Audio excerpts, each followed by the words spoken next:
Hi and welcome to The Print. My name is Karanjeet Kaur. I'm a journalist and an editor.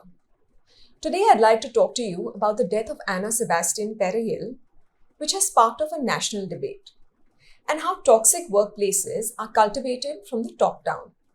If things had gone according to plan, Anna Sebastian Pereyil's parents would have been celebrating her wedding this month. Instead, the 26-year-old's family had to make arrangements for her funeral. Pereyil, who was an employee at Ernst & Young India's Pune office for 4 months, allegedly died from overwork. Her untimely passing would have remained a personal tragedy and a tiny speck on the burnished record of EY India, had it not been for her mother's heartbreaking letter to the accounting firm's head honcho, Rajiv Memani. Anita Augustine's letter was written a few months after her daughter's death on the 20th of July this year. It is one of the most excruciating but dignified missives I've read.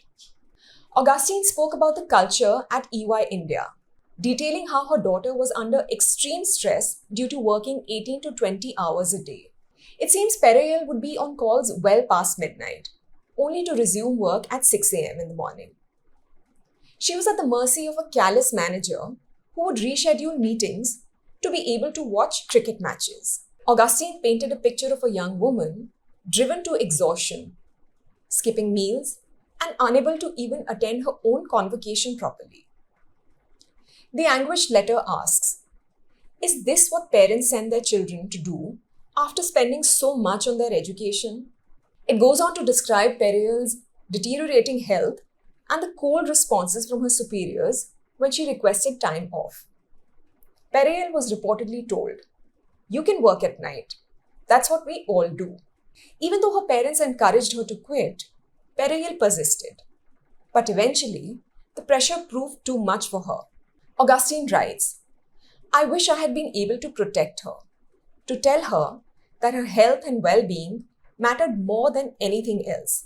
But it is too late for my Anna." Now, Augustine's letter has acted as the spark that set off a firestorm that many have labeled the Me Too of corporate India. Twitter, Instagram, and even LinkedIn were awash with similar stories of exploitation, not just from the big four firms, but from every sector of corporate India. In the middle of this, EY India's response proved to be predictably clumsy attempts to sidestep accountability. Rajiv Memani's first statement to the Indian Express was a masterclass in corporate deflection. He said, "We have around 1 lakh employees. There is no doubt that each one has to work hard. Anna worked with us for only 4 months. We don't believe that work pressure could have claimed her life," as if to suggest what was 4 months of extreme stress when the rest of the firm was handling so much more. When all of this backfired, he followed up with a public post on LinkedIn, which was likely vetted by the company's counsel and communications team. It used a lot of words to say absolutely nothing. He wrote, "I'm absolutely committed to the nurturing of a harmonious workplace, and I will not rest until that objective is accomplished." And yet, the comments on the post tell a very different story. Former employees of EY India and others familiar with that kind of work culture have discussed a reality completely at odds with Memani's bromides. The commenters spoke about how they are not paid overtime and are explicitly asked not to charge beyond 34 hours a week. One commenter claimed that a book was flung at her during an interview at EY. Others spoke of constant bullying, workplace harassment, unrealistic expectations at the cost of their mental and social well-being. Another said her husband had zero time to give towards his health or to the family, and that EY's work culture had put immense strain on their marriage. Employees claimed that when these issues are highlighted within their organizations, they are given responses that range from insensitive to outright sociopathic. Pereyil's death has also led to some political hand-wringing.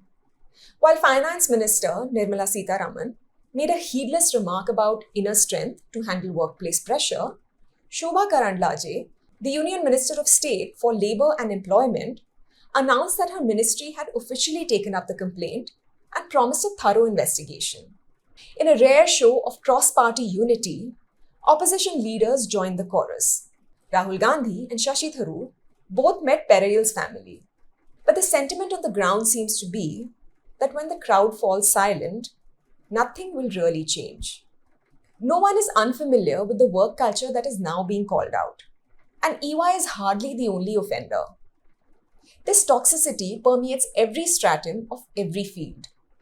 The numbers reveal a crisis of epidemic proportions. 1 in 3 Asian employees is facing burnout. In another study, 41% of Indian employees cited a lack of separation between work and personal life, which may be stress-inducing and harmful to well-being. A joint report by the Confederation of Indian Industries and Medibuddy found that a remarkable 62% of Indian employees experience work-related stress and burnout, which is triple the global average of 20%. This suffocating work culture doesn't materialize out of thin air. It's carefully cultivated from the top down, with beloved CEOs and industry leaders acting as its most ardent evangelists. Take Infosys co-founder N.R. Narayan Murthy, who recently exhorted young Indians to work 70 hours a week to boost the country's productivity. Bhavesh Agarwal, co-founder and CEO of Ola Cabs, went a step further and asked this generation of Indians to do tapasya and work for 140 hours. On a podcast, he dismissively branded work-life balance as a Western concept. One could argue that being on a podcast is work-life balance. But what do I know? It's also no coincidence that these voices glorifying this toil and hitching their company's bottom lines to the bogey of national interest are overwhelmingly male. They can afford to extol the virtues of working yourself to the bone in office, because the invisible labor of managing their homes and families has fallen to the women in their lives. For professional women, the pressures of being ideal employees as well as perfect homemakers are extra cruel. And the result is a corporate landscape where men set unrealistic standards, women struggle to meet them while shouldering additional burdens. Everyone suffers in the process. The tragedy is that young professionals like Periyal find themselves utterly powerless to counter this work culture. But this isn't just corporate failure. It's the culmination of a lifelong socialization process that begins in our homes and classrooms. India's education system, still sighing under its colonial and ancient past, values rote learning and unquestioning obedience over critical thinking. In our classrooms, compliance eats creativity. Students quickly learn that doubts are best left unspoken lest they invite reprimand. We are not taught to question or think or even stand up for ourselves. We are conditioned to conform. And this approach isn't failing to prepare us for the challenges of the modern workplace. It is actively grooming us for exploitation. Our education system is only a reflection of the familial structure, where respect for elders is synonymous with blind deference. We are taught at an early age that questioning authority figures, be they parents or teachers, and sometimes even strangers, is tantamount to disrespect. The Adarsh Balak is obedient, conformist, never curious, and always submissive. And any deviation from this norm is treated as a character flaw. In a system where even emotions are policed, individual expression bows to family and community harmony. It effectively destroys the idea that people are capable of forging their own paths. This cultural conditioning only calcifies with age.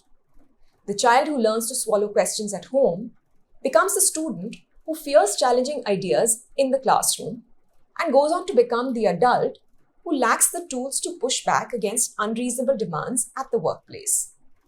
The result is a workforce perfectly primed for the grind. An employee's ability to advocate for themselves has been systematically dismantled long before they ever set foot in an office. Maybe some of these much-needed questions that we are aiming at corporate culture that claim Periyal's life should be directed towards ourselves and the systems we uphold in our families and lives.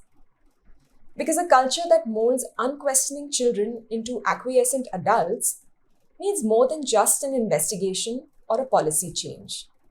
It needs a complete overhaul.